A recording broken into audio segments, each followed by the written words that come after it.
morning and happy Sunday to you. I'm Anne-Marie Tiernan filling in today for Matthew Foltz alongside Lindsay Monroe, and she's got a pretty good forecast for us as we start this week back. For a lot of people have been off for the holidays. That's right. School and work resumes tomorrow, and doesn't look like weather's going to be an issue. No, thank goodness. I think we really front loaded our winter this year with all of that snow early in the season, because now should be the coldest and the snowiest part of winter.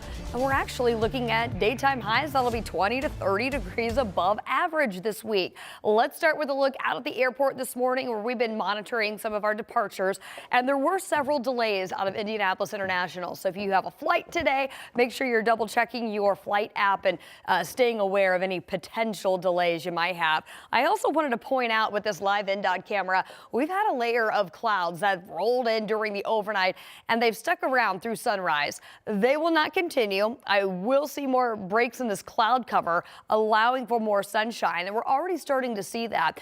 As you look live up at Cicero, this is Morse Reservoir, where our temperature is still on the cold side at 24, but at least the cloud cover has broke here, and we are seeing some of that sun. And I think that's going to be the trend over the next several hours. You can see where this cloud cover has been sticking around basically along and north of the I-70 corridor, and now we're starting to see pockets of that cloud coverage breaking apart. So a little more sunshine as high pressure builds in for today. Temperatures have been hanging out in the 20s so far today. We will recover back into the mid-30s, which is exactly where we should be at this point in the season. So for the rest of your morning coffee into the lunch hour, we are headed to 36 for a high, which is very close to our average for this time of year. 39 in Bloomington, 38 in Columbus. Believe it or not, this is one of the cooler days we will have in the extended forecast. We're tracking that warming trend through the work week. More on that in your 7-day forecast. Thank you, Lindsay. We'll check back. Also developing this Sunday morning, the now former president of Venezuela, Nicolas Maduro, and his wife are in U.S. custody. They're in New York City. The couple is facing multiple charges and could appear in court as early as tomorrow. This comes after President Donald Trump is confirming the U.S. launched multiple strikes across Venezuela early Saturday. Maduro and his wife are now charged with narco-terrorism conspiracy, cocaine importation conspiracy, and weapons offenses as well. In the indictment, federal prosecutors say Maduro used his, quote, illegally obtained authority and the institutions he corroded to transport thousands of tons of cocaine to the United States. During a press conference in Mar-a-Lago, the president said that the U.S. will run Venezuela until there can be a, quote, safe, proper, and judicious transition to new leadership. In addition, Venezuela unilaterally seized and sold American oil, American assets, and American platforms, costing us billions and billions of dollars. They did this a while ago, but we never had a president that did anything about it. They took all of our property. It was our property. We built it. And we never had a president that decided to do anything about it. The Venezuelan government has appointed an acting president for now. Trump also said the U.S. military is ready to stage a second and much larger attack if needed. Secretary of State Marco Rubio says that U.S. lawmakers were not notified of this military operation ahead of time, but says they were told immediately after the operation.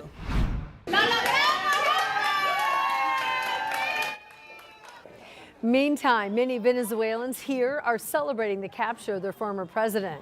From California to Miami, people out and about celebrating, waving their flags, chanting and singing the Venezuelan national anthem. People in the Miami crowd say the ousting of Maduro is the first step toward a free and democratic Venezuela. We're very hopeful.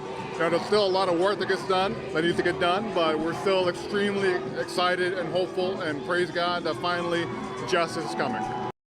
Many also added that although they're mostly happy about Maduro's exit, they're closely watching what comes next. Here in Indianapolis, the Party for Socialism and Liberation held a demonstration condemning the attack and capture. One organizer says the move reveals the direction the president wants to take during his second term. When we look at what our own ruling class in the United States is doing, it's clear that they aren't capable of running this country. So we definitely don't want them to run the country of Venezuela against the wishes of the people there either.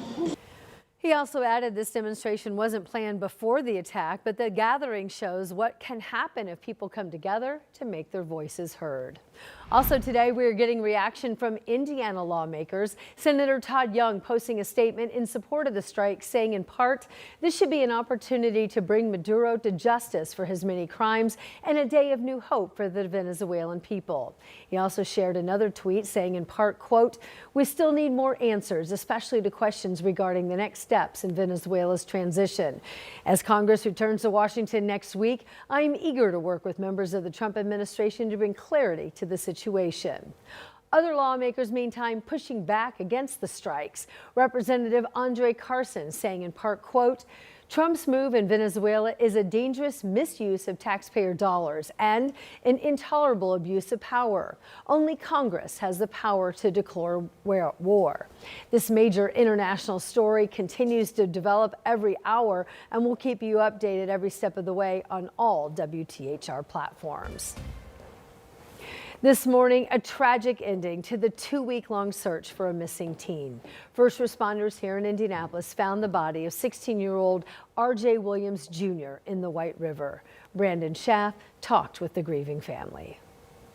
A devastating update in the search for 16-year-old R.J. Williams Jr. You can see the sign here. He went missing back in December. Police and firefighters finding his body there in the White River. It's a heartbreaking scene. Family gathering near the riverbank where divers recovered R.J.'s body. We had search parties out looking for him. We had everybody looking for him, and now he come up in this river. R.J. was a good kid. He didn't bother nobody. He loved his family. And now he's gone. R.J. disappeared December 17th, last seen on Broad Ripple Avenue. His body was found just one day after IMPD announced they believed he fell into the White River.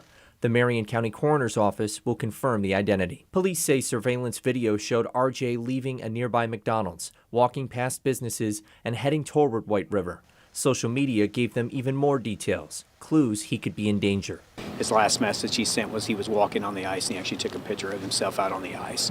So that's why we have focused more and more on the water. Police and DNR used sonar during their searches. Drones and divers found him Saturday afternoon. We come together in prayer.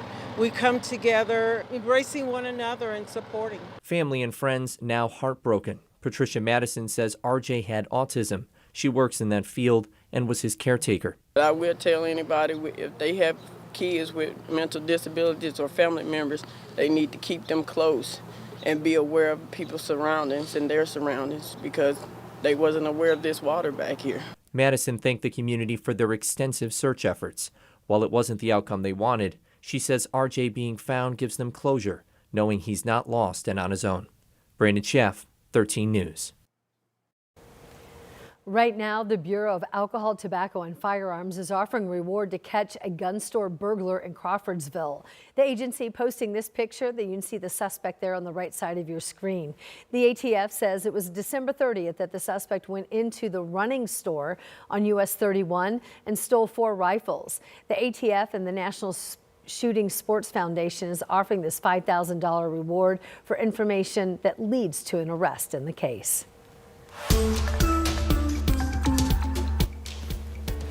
It is back to work for Indiana lawmakers tomorrow. Both the House and the Senate will be back in session downtown at the Indiana State House, where they will consider proposed legislation. Ella Rhodes joins us this morning from the State House with what we can expect them to be discussing. And Ella, good morning. This session may feel a little different than what we've seen in years past. That's exactly right, Anne Marie. Good morning. It may seem a bit shorter and faster. This is when the session normally starts, but if you all remember, the session actually started a few weeks back in December when lawmakers voted against redistricting.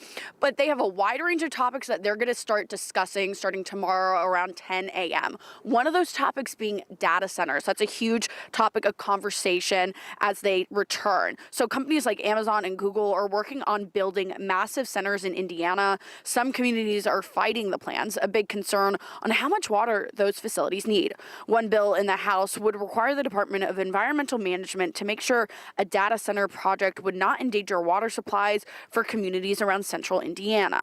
Now, another topic on the table, artificial intelligence and using it to create fake pornography. One bill makes penalties for creating and distributing AI porn in Indiana. Representative Craig Haggard sponsored this bill. There's a lot of good with AI, but there is bad. And anytime you have something like this is trying to play catch up, to make people aware of all the bad sides. There's also another bill on AI porn for this legislative session as well. And again, lawmakers will start to meet tomorrow at 10 a.m. to discuss a wide range of proposed bills. Anne Marie? All right, Ella Rhodes reporting live for us downtown. Thanks so much.